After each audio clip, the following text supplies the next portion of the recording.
بالله من الشيطان اللعين الرجيم بسم الله الرحمن الرحيم الحمد لله رب العالمين والصلاة والسلام على أشرف الأنبياء والمرسلين وآله الطيبين الطاهرين واللعنة الله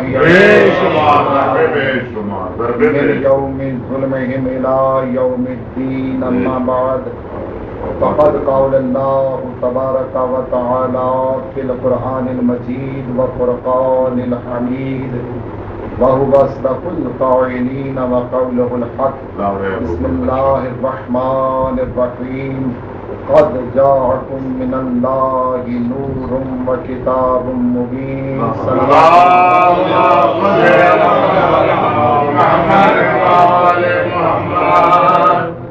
تمام تعریفیں اس خالق کے کائنات کے لیے کہ جو بہاروں کا خالق اور تمناؤں کا مالک ہے،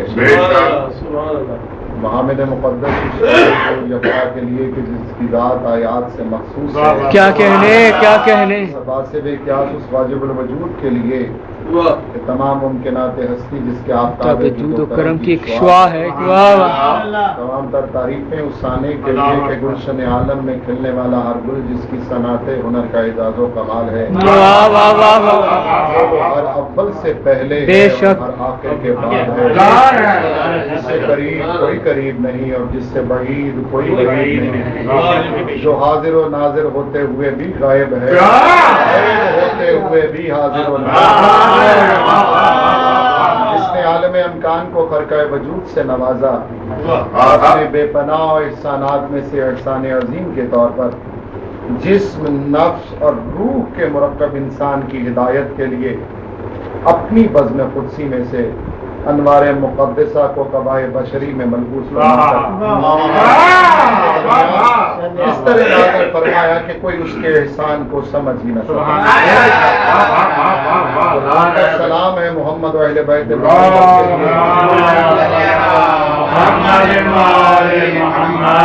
جن کی خاطر درود و سلام باعث سے وجود بنا.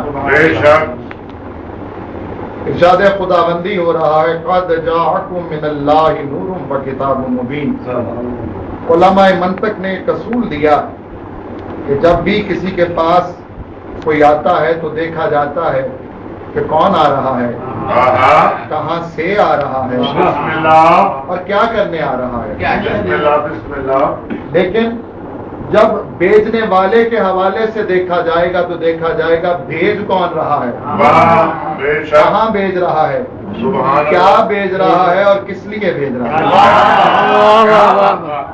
عیسیٰ مجیدہ میں پروردگار نے فرمایا کہ جو بھیج رہا ہوں وہ تمہاری طرف بھیج رہا ہوں. بسم اللہ قد جاءکم تمہاری طرف بھیجا جا رہا، من اللہ اللہ کی طرف سے بھیجا جا رہا، نور و کتاب مبین بھیجا نور کو اور کتاب کو جا رہا ہے. اور بھیجا اس لیے جا رہا ہے کہ نور بتائے کہ کتاب کیا ہے اور کتاب بتائے کہ نور کیا ہے. اور جب تمہیں نور اور کتاب دونوں کی معرفت حاصل ہو جائے تو پھر دونوں بتائیں گے کہ جس نے بھیجا ہے وہ کیا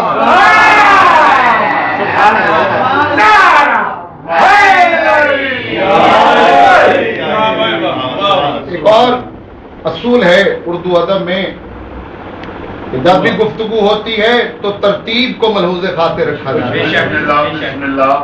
متقدم کو کبھی متاخر نہیں کیا جاتا، متاخر کو کبھی متقدم نہیں ٹھہرایا جا سکتا. فارمل لیٹرل نہیں ہو سکتا، لیٹرل فارمل نہیں ہو سکتا. لیکن انسانی کلام میں عیب ہے کہ سلاست میں، روانی میں کہیں کہیں یہ عیب آ جاتا ہے کہ جس کا ذکر پہلے کرنا ہو اس کا ذکر بعد میں کر دیا جاتا ہے، جس کا ذکر بعد میں کرنا ہو اس کا ذکر پہلے کر دیا جاتا ہے. یہ عیب انسان کے کلام میں ہے، اللہ کے کلام میں نہیں. اللہ جب بھی کلام فرمائے گا تو اس کے کلام میں حکمت ہوگی، اس کے کلام میں اس کی مشیت میں کوئی نہ کوئی ترتیب ہوگی. ترتیب میں اللہ نے کہا کہ نور اور کتاب بھیج رہا ہوں، نور پہلے ہے، نور پہلے ہے،